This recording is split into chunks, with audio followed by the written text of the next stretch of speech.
Olá, meu nome é Sebastião Ernesto, eu sou médico anestesiologista e nesse vídeo vou continuar falando sobre fluidoterapia intraoperatória.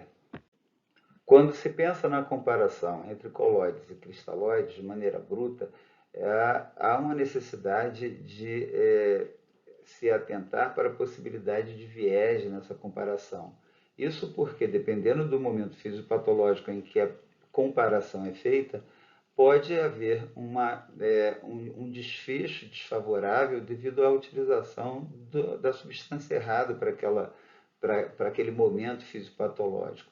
Então, no momento da pesquisa, é importante que se faça referência a que momento fisiopatológico o paciente se encontra, para assim comparar a administração de uma ou outra substância naquele momento fisiopatológico. É inadequada a comparação de oferta de cristalóide ou colóide sem essa especificação, uma vez que se a população ou a amostra de pacientes estudados é composta por pacientes em variados estágios, a adequação da escolha do líquido é, não vai ser percebida de maneira satisfatória. Se o paciente está numa fase, como foi mencionado nos vídeos anteriores, se o paciente está numa fase de choque hipovolêmico, ele precisa de volume circulatório urgente, ele precisa de reposição com líquidos que sejam estáveis e permaneçam por mais tempo no extracelular, no espaço extracelular, preferencialmente até durante algum tempo, no espaço intravascular, para que haja então a manutenção de pressão arterial média e assim a possibilidade de irrigação, de manutenção do fluxo sanguíneo para a microcirculação. É, Estabilizando essa fase do choque hemorrágico ou do choque hipovolêmico por outra causa, há então a necessidade de escolha de líquido que seja adequado àquele momento fisiopatológico. Se o paciente está estabilizando a sua parte hemodinâmica, mas ainda tem perdas temporárias em sangramentos esporádicos ou não, essa necessidade de reposição daquele líquido que ele perde naquele momento, então é uma escolha que também deve ser adequada para aquele momento. Se o paciente tem vômitos incoercíveis, se ele tem diarreia, a perda de líquido com uma característica específica, com um determinado eletrólito que está sendo perdido em maior quantidade, ou bases ou ácidos que são perdidos devido àquela situação específica, deve orientar para a escolha daquele líquido específico. Então, não é adequado numa comparação, num estudo científico, a não especificação de qual momento fisiopatológico que eu estou abordando aqueles pacientes para que eles, então, mostrem naquele momento fisiopatológico qual é o melhor líquido a ser oferecido. Da mesma forma que é importante saber o momento fisiopatológico para se estudar a comparação entre essas substâncias ou para se escolher o líquido adequado para ser oferecido a esse paciente, é importante também que se entenda que quando se compara colóide com cristalóide, são famílias bastante com componentes bastante variados. Tanto o cristalóide tem várias ofertas a serem utilizadas, como também os colóides têm as suas variáveis, desde a albumina, os amidos, a gelatina e assim sucessivamente. Então, não é adequado comparar de maneira bruta também todos os colóides com todos os cristalóides. O ideal seria que fosse feita a comparação de de duas substâncias isoladas, dois entes de cada uma dessas famílias, para que assim seja feita a comparação específica de uma determinada substância. Dito isso, vamos aqui nesse diapositivo prestar atenção no que é o amido, o hidroxietilstart, que na verdade, não é uma substância, é uma família de substâncias que tem propriedades físico-químicas e farmacológicas bastante variadas. Os amidos, eles têm eles são classificados de acordo com um sem número de características que vão tornar uma ou outra substância dessa família mais afeita à manutenção intravascular mais prolongada, ou um tempo menor de manutenção intravascular, mas há a possibilidade de acúmulo da substância nos tecidos, com consequências muitas vezes importantes, como desde o surgimento de prurido, insuficiência renal, alteração de coagulação, entre outros. Então, essas substâncias elas são classificadas de acordo com importantes critérios, como peso molecular. As substâncias do grupo dos amidos, quando foram desenvolvidas, a primeira geração, eram substâncias com peso molecular muito alto. Isso era, aparentemente, uma característica boa, já que, tendo um peso molecular muito alto, a sua manutenção intravascular seria mais prolongada e, provavelmente, se essas moléculas em circulação fossem divididas em moléculas menores, elas poderiam exercer um poder osmótico mais acentuado, já que, como foi dito no primeiro vídeo sobre fluidoterapia dessa sequência, o mais importante fator na manutenção da pressão osmótica não é exatamente o tamanho da molécula, é a quantidade de moléculas ou a quantidade de substâncias que funcionam como solutos, gerando então uma tonicidade naquele líquido que faz com que haja atração de água para essa solução. Então, o peso molecular aumentado faz com que a substância permaneça na circulação por mais tempo, mas o que produz uma tonicidade maior não é o peso molecular, é a quantidade de moléculas ou de elementos solutos naquela solução. Então, uma característica primeira do amido é o seu peso molecular. Existem amidos com peso molecular de 450, de 130 e assim sucessivamente. E essas substâncias elas são designadas, são denominadas segundo uma sequência de números. E o primeiro deles é o peso molecular, como vamos ver na sequência dos slides. Depois disso vem a quantidade de substituição de radicais etil, já que essas substâncias são produzidas a partir de polímeros de glicose extraídos da batata ou do milho e que vão então ser processados para gerar essa sequência de substituição de radicais etil e por isso hidroxietilação é o processo de produção dessa substância chamada amido para a reposição sanguínea, os hidroxietilstart.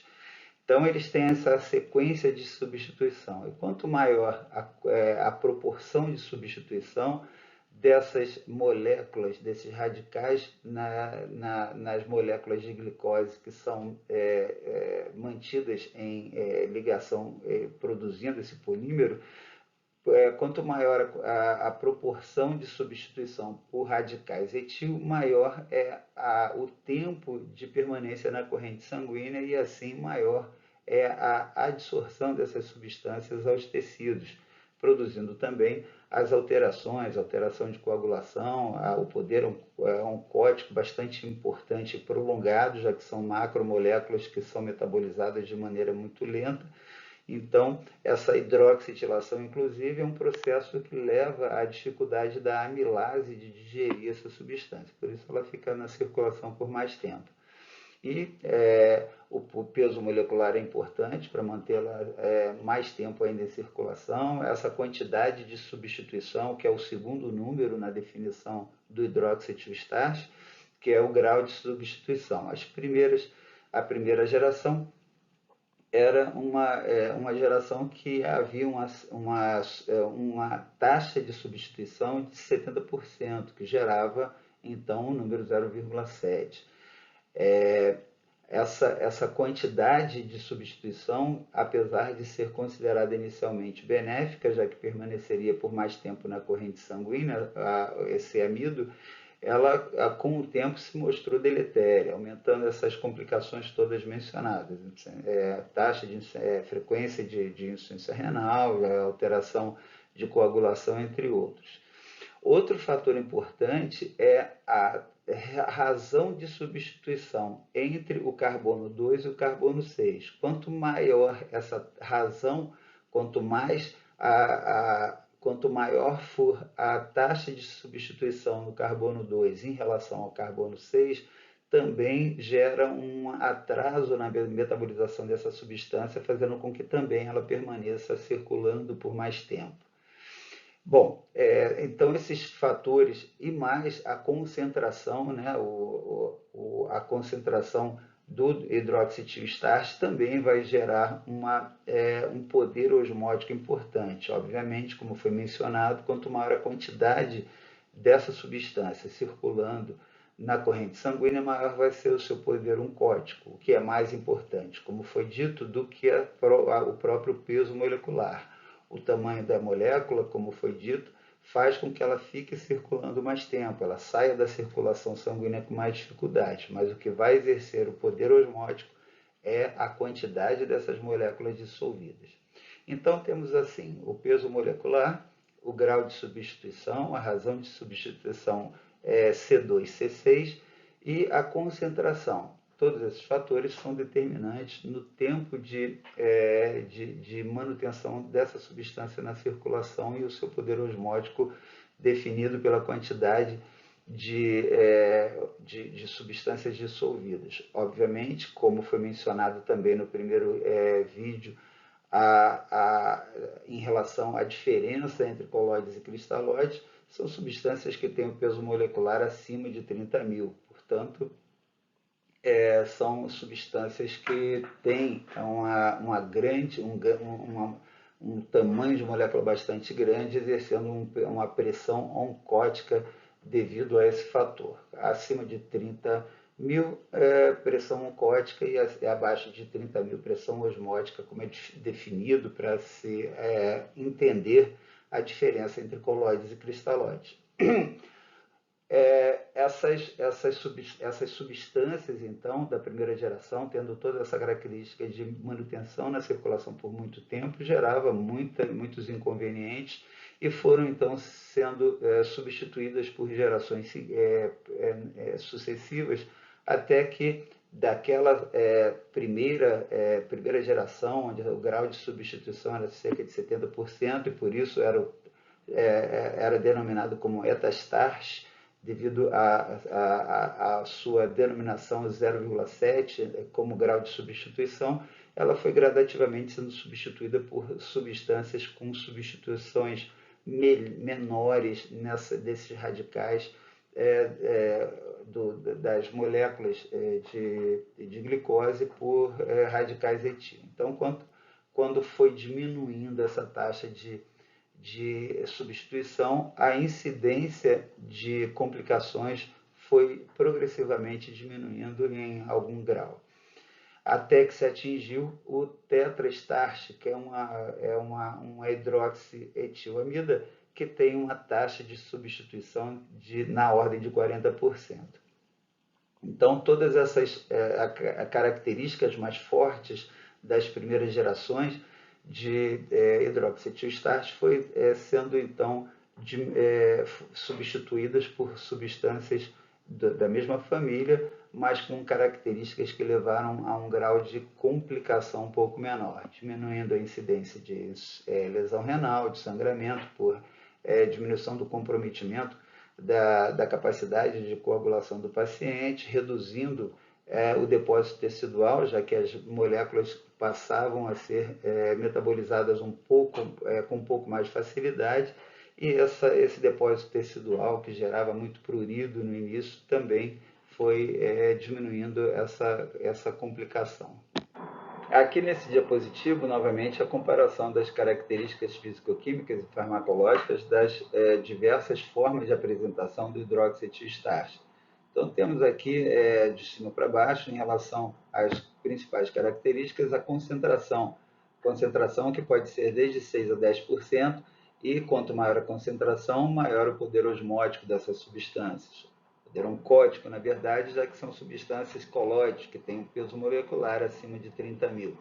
Podemos ver, então, como foi descrito nos primeiros vídeos dessa sequência de fluidoterapia, o mais importante na geração da tonicidade da solução administrada na fluidoterapia não é o peso molecular. O peso molecular vai determinar o maior tempo, as substâncias de maior peso molecular vão ter mais tempo de permanência na circulação, já que tem mais dificuldade de deixarem a circulação pelo seu tamanho que dificulta a passagem pelos poros capilares.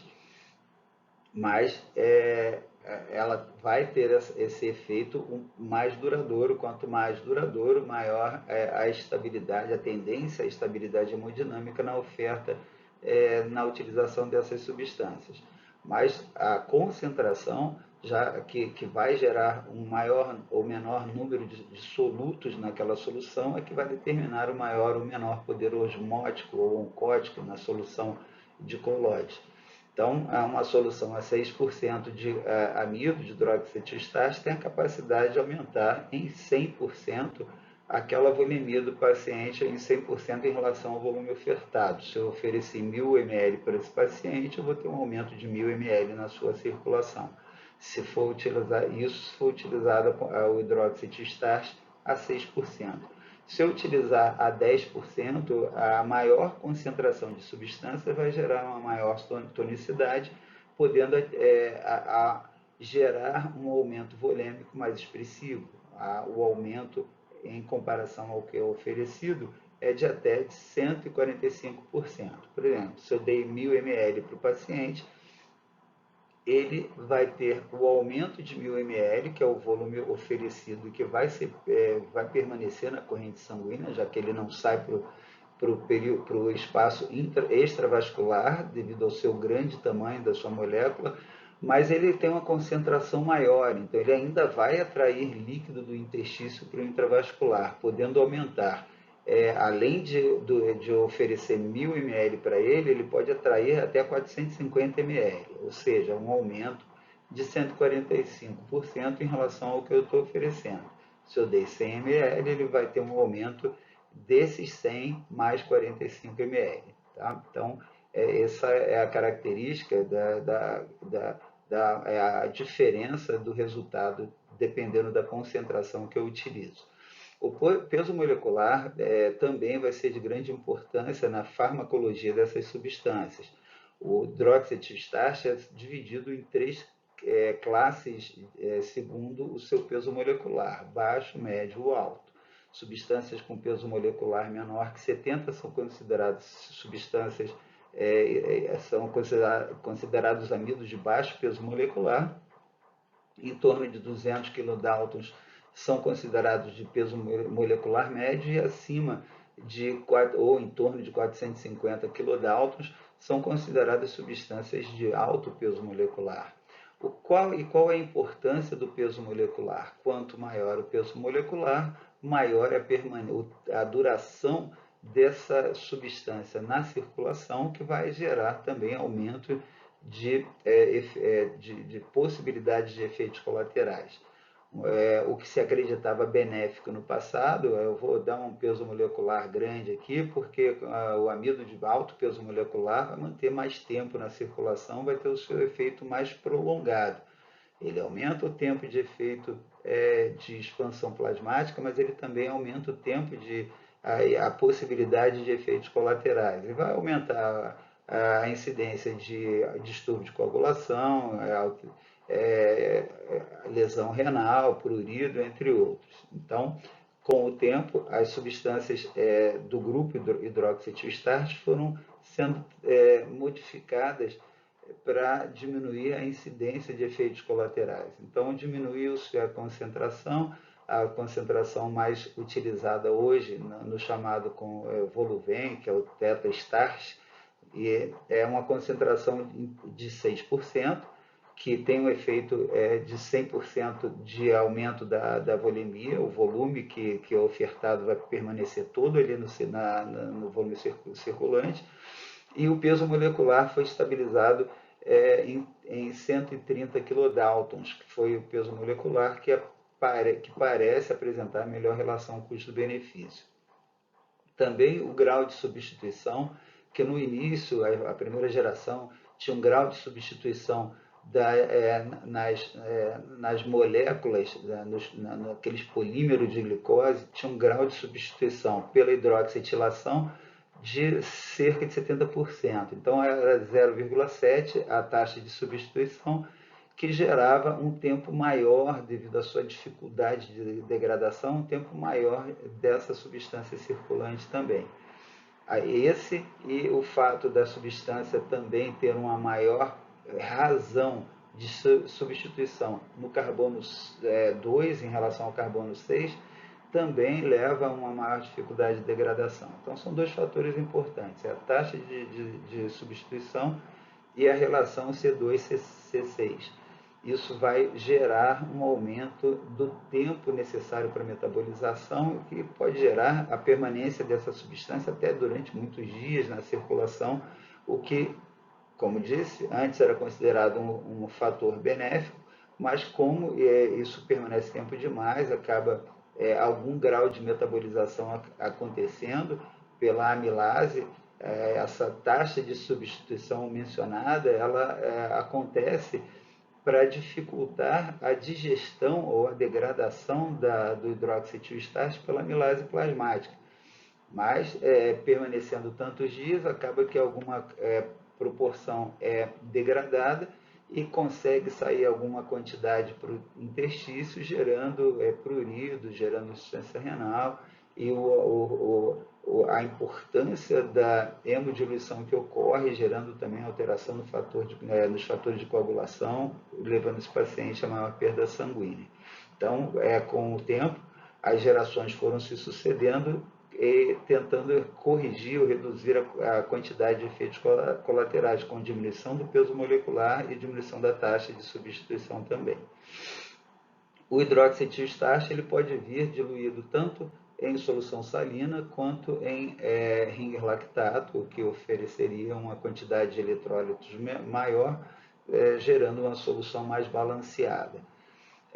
Também, como foi dito, o hidroxietilestarse pode ser extraído ou da batata ou do milho, gerando então, através dessas substituições, esse processamento dessa substância, a amilopectina, ela sofre esse processamento e gerando essa substância.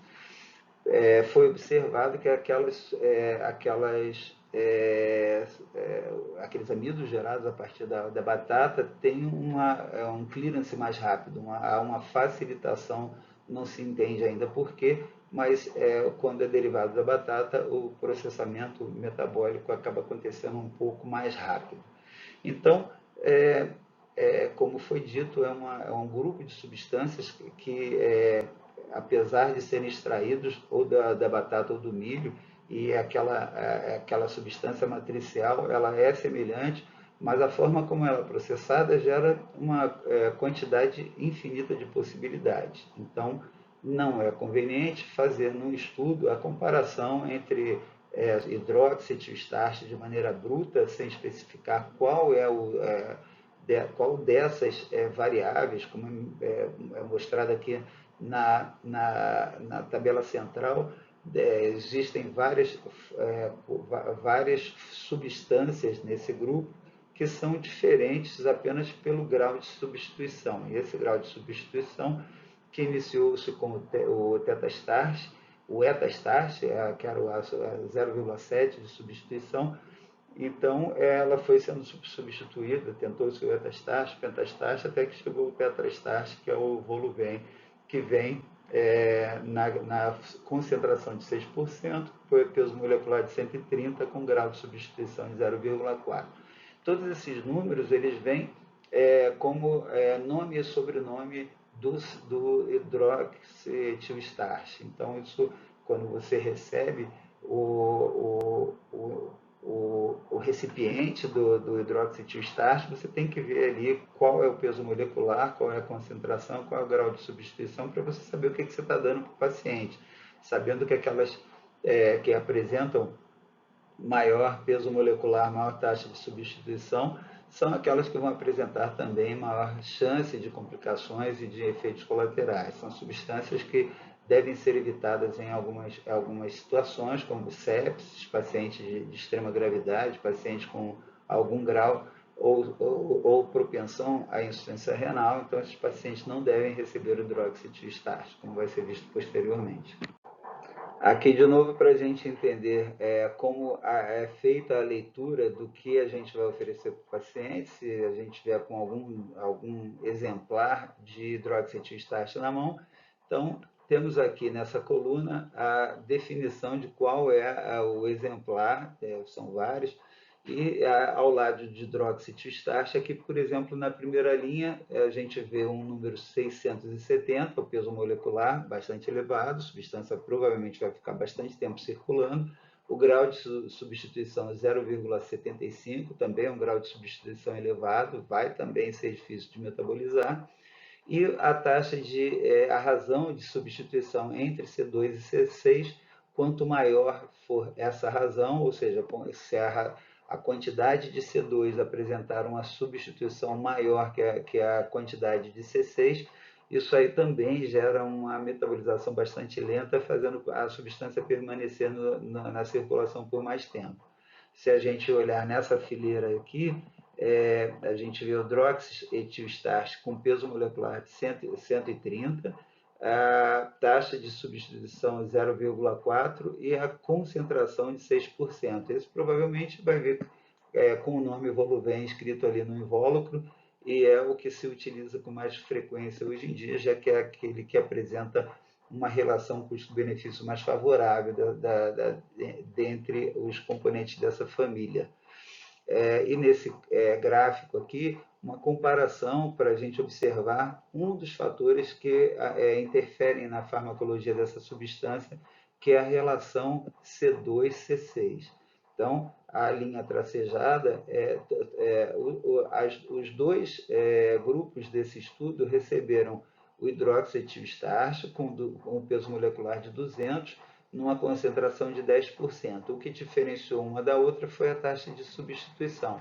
Essa linha aqui cheia representa aquele que teve uma razão C2, C3, C6 de 13,4 para 1, enquanto essa pontilhada o amido que esse grupo recebeu tinha uma razão C2, C6 de apenas 5,7 para 1. Então, quanto maior for essa razão, maior é o tempo de permanência dessa substância na circulação, já que isso vai gerar uma dificuldade de metabolização pela amilase plasmática e assim vai ter um tempo maior de circulação. Isso aí vai gerar mais efeitos colaterais, maior risco tanto de sangramento em pacientes suscetíveis e também aumento da chance de insuficiência renal, entre outras complicações. De novo aqui, a variabilidade de composição do hidroxietilestar, que pode vir em soluções diluído em solução salina, ou em solução balanceada, ou em solução de Ringer com lactato ou acetato, fazendo com que haja uma grande variabilidade de formulações que podem ser utilizadas com maior ou menor adequação, dependendo da fase fisiopatológica do paciente. Mas devem ser respeitados os limites dessa solução, sabendo que o hidroxietilestar não deve ser utilizado em pacientes com sepsis, em pacientes com insuficiência renal ou com risco de lesão renal, pacientes que apresentem elevação de concentração sérica de creatinina, deve ser evitado em pacientes que vão ser preparados para a doação de órgãos, pode estar relacionado com anafilaxia e, dependendo da substância ou da situação, pode gerar coagulopatia também. Então, é preciso ser fornecido, mas existe um limite de oferta, cerca de 20 ml por quilo de peso por dia, seria a dose máxima ideal para a utilização dessas substâncias, sempre evitando nessas situações mencionadas. O hidroxietilestar é uma droga excelente para reposição em choque hipovolêmico, mas que não deve ser utilizada de maneira indiscriminada e nem utilizada em qualquer daquelas fases fisiopatológicas mencionadas anteriormente. Não é uma droga a ser utilizada, por exemplo, na manutenção de pacientes que estejam hemodinamicamente estáveis, por exemplo. Apesar desse estudo publicado em 2012 utilizar na comparação do hidroxietil starch e ringer lactato, ou ringer acetato, melhor dizendo, essa comparação utilizou o voluven, ou uma substância parecida com o voluven, o peso molecular de 130, com um grau de substituição de 0,4, ou seja, a última geração do hidroxietil starch, aquele que teoricamente esperava-se que tivesse uma diminuição do grau de complicação, mas nessa comparação, nesse estudo extremamente importante, mostrou-se que existe um aumento da taxa de insuficiência renal, aumento da necessidade de terapia de reposição renal e também um aumento da mortalidade de 90 dias. Na verdade, o desfecho principal aqui considerado foi a mortalidade de 90 dias, que mostrou-se bem superior nos pacientes que receberam a solução de hidroxietil starch. Então, isso serviu para a orientação, tanto no continente europeu como nos Estados Unidos, da não utilização do hidroxietil starch em pacientes com sepsis. Isso levou, inclusive, à interrupção da comercialização do hidroxietil starch nos Estados Unidos e levou à proibição também da sua produção no continente europeu. Depois de vários estudos, a sua utilização foi permitida em algumas situações, mas há uma contraindicação à sua utilização para pacientes em sepsis. Nesse outro estudo, publicado em 2012 na New England, os autores descreveram a utilização ou a comparação de hidroxietil starch com a mesma característica do estudo anterior, o voluven, 130 de peso molecular, 130 kDa, com 0,4 de taxa de substituição e a solução a 6%. Esse grupo foi comparado com outro grupo recebendo apenas a solução salina. Foram 7.000 pacientes que foram randomizados para receberem 1.000 ml de uma solução ou de outra, e foi observado uma semelhança nos resultados em relação à mortalidade em 90 dias. Não houve diferença, porém houve uma diferença na elevação da concentração sérica de creatina nos pacientes que receberam voluven. Então, esse aumento da taxa de creatinina, aumento na necessidade de terapia de reposição renal, também levou à interrupção ou ao aconselhamento de não utilizar o voluven em pacientes críticos que poderiam então evoluir com insuficiência renal.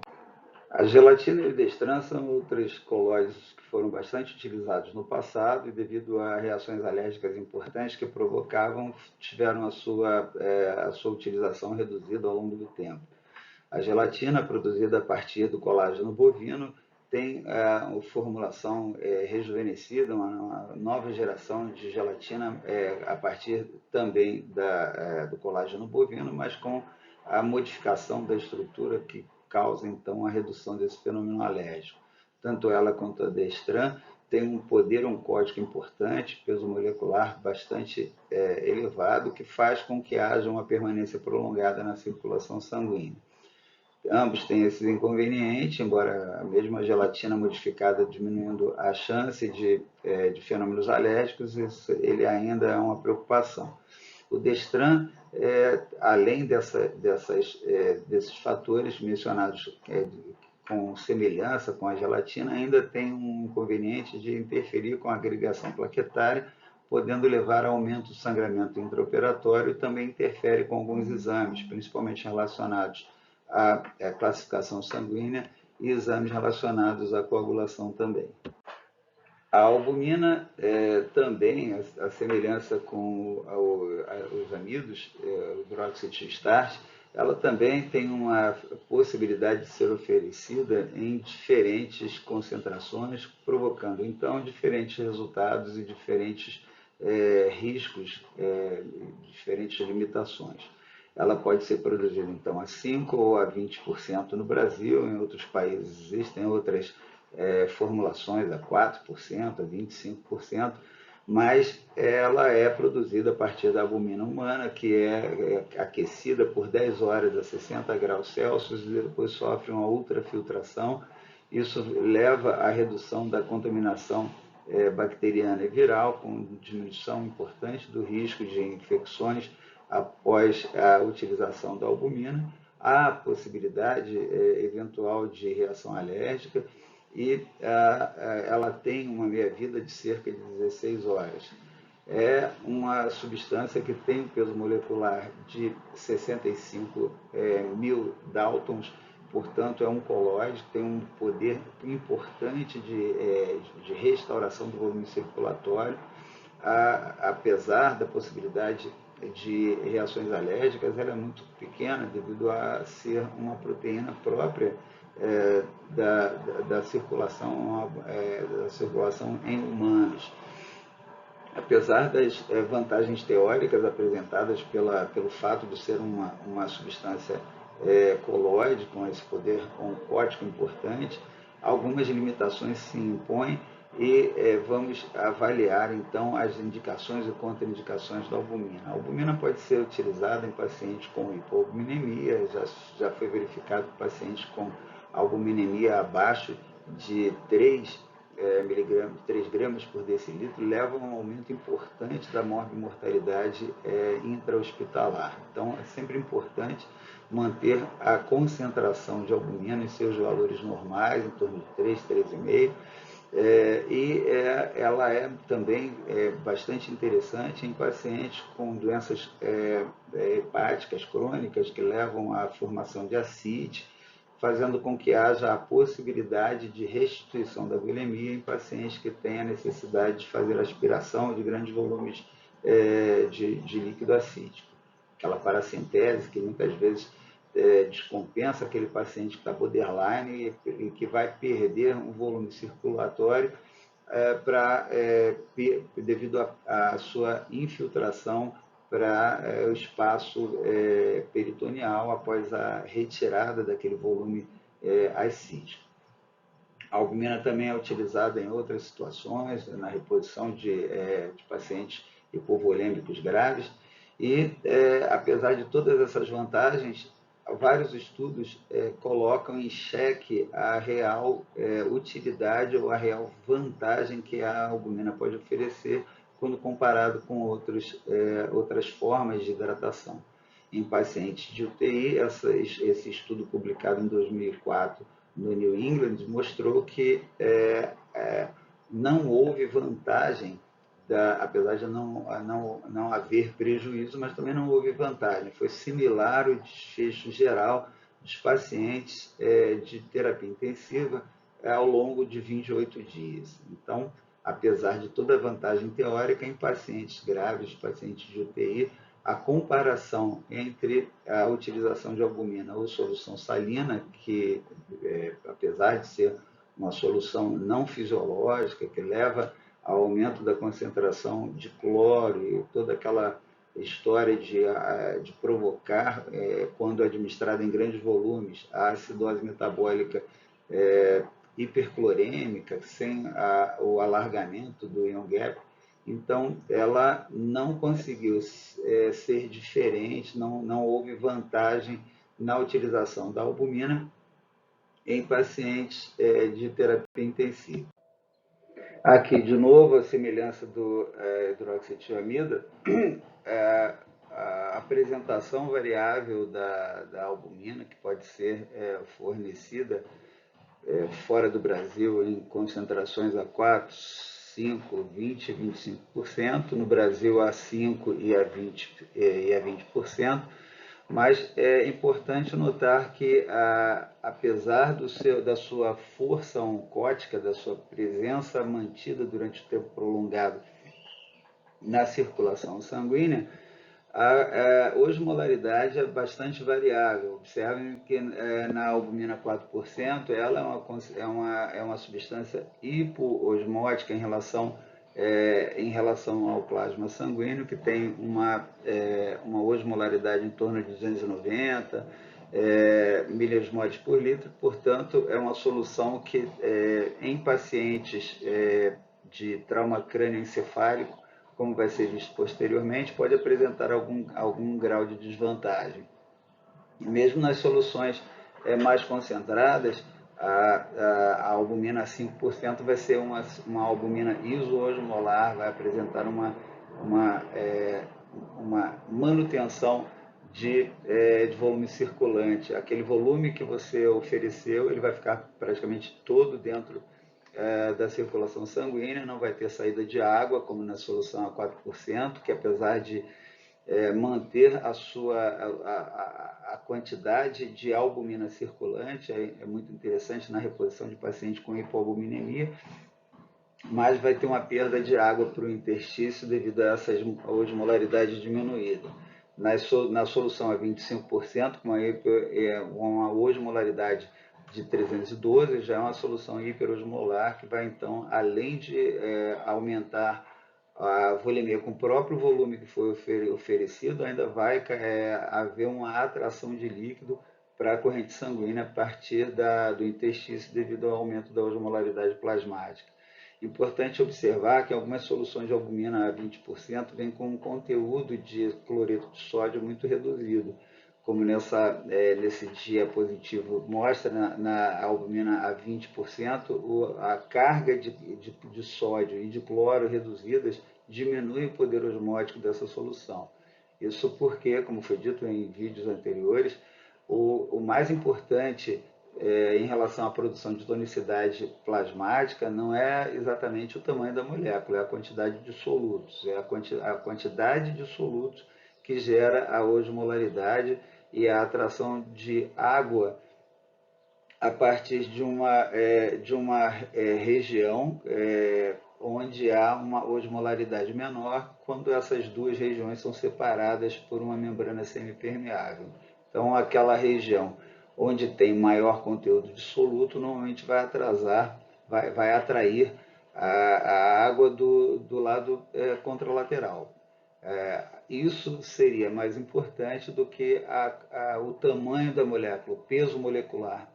Como foi dito anteriormente, o peso molecular é importante apenas para manutenção mais prolongada daquele volume circulante que foi oferecido ao paciente. E aí a gente volta àquele estudo de Pfeiffer, publicado em 2004 no New England, onde, no estudo randomizado de quase 7 mil pacientes, com metade praticamente sendo submetida à hidratação, à reposição volêmica com albumina, e a outra metade praticamente sendo submetida à reposição com solução salina. E ele não encontrou diferença na mortalidade ao longo de 28 dias. 3 anos após o estudo de Pfeiffer, Mayberg faz uma revisão do seu estudo e uma avaliação pós-hoc de subgrupo, avaliando agora apenas os pacientes de trauma crânioencefálico, e observa um aumento da mortalidade nos pacientes que receberam albumina. Seria isso devido àquela diminuição da osmolaridade da albumina que foi utilizada a 4%? É uma pergunta que não quer calar.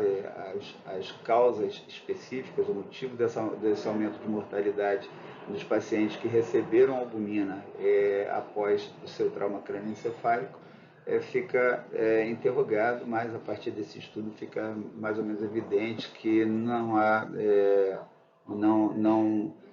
uma conduta, a princípio, indicada a utilização da albumina em pacientes de trauma crânioencefálico. Nesse estudo realizado por Anani, publicado em 2013 no JAMA, há a comparação entre pacientes de terapia intensiva, pacientes críticos, recebendo ou albumina, ou cristalóides ou colóides. Se fosse uma revisão sistemática, seria o índice de heterogeneidade seria absurdamente grande, já que aqui ele compara, ele inclui várias comparações nessa revisão.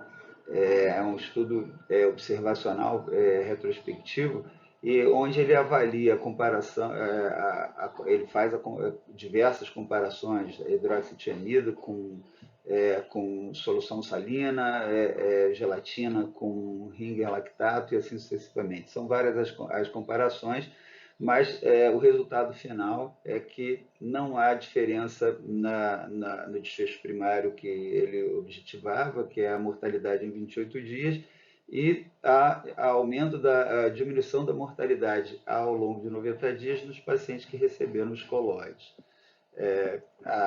A limitação do estudo é exatamente essa heterogeneidade de comparações que foi realizada, mas no diapositivo seguinte vamos ver alguns detalhamentos.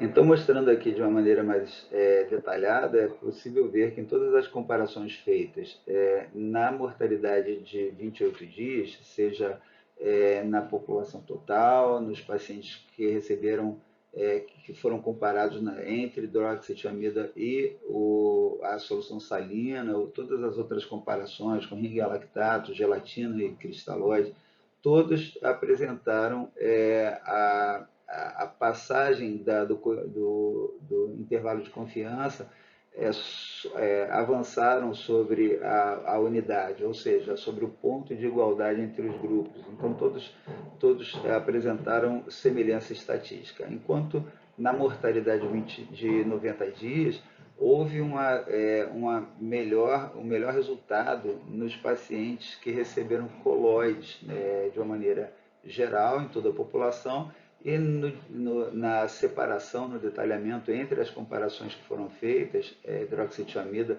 com solução salina, gelatina com solução salina, hidroxietiamida com ringue lactato e assim sucessivamente, apenas a primeira comparação, a comparação de hidroxietiamida com a solução salina, houve vantagem na administração do colóide. Todos os outros passam o centro da unidade, ou seja, o número 1, mostrando que não há diferença estatística entre essas diferentes opções de tratamento. Então, houve uma diferença na população geral que foi mais causada por essa comparação entre hidroxietiamida, que foi superior em relação à solução salina isotônica. E ele fez também um estudo aqui de subgrupo, mostrando que nos pacientes sépticos, todas as comparações, tanto em 28 quanto 90 dias, não houve diferença estatística entre os grupos. Portanto, no paciente séptico, nessa subpopulação, não houve diferença estatística, mas temos que ter cuidado porque não foi esse o objetivo do estudo. O cálculo da amostra foi feito para descobrir a diferença de mortalidade nessa amostra entre a solução salina e entre o cristalóide e o colóide, sem especificar essas populações, esses subgrupos. Portanto, houve essa similaridade, mas ela tem que ser vista com bastante cuidado, com alguma restrição devido ao detalhe metodológico que foi empregado. Então, vão aqui algumas das fontes que utilizamos na confecção desses estudos, desse vídeo, e outras fontes são apresentadas no decorrer do próprio vídeo, nos seus diapositivos. E espero que tenham gostado dessa apresentação, do conteúdo, sempre com a atenção da observação de que as comparações em estudo, em clínica, têm que ser feitas com agentes cristalóides específicos contra outros agentes cristalóides, ou agentes cristalóides específicos contra agente colóide específico, ou a comparação entre dois colóides específicos. Não é conveniente, não é adequada a comparação de grandes grupos de componentes, já que mesmo entre a própria família, como foi visto, a albumina, o hidroxietilamida, são substâncias que variam bastante dentro do próprio grupo, pelas suas características físico-químicas, gerando efeitos bastante diferentes de um para o outro. Então, essas comparações têm que ser vistas com muito cuidado. Terminamos aqui mais um vídeo sobre fluidoterapia intraoperatória no paciente cirúrgico. Espero que tenham gostado. Se gostaram, deem um like e compartilhem. Muito obrigado.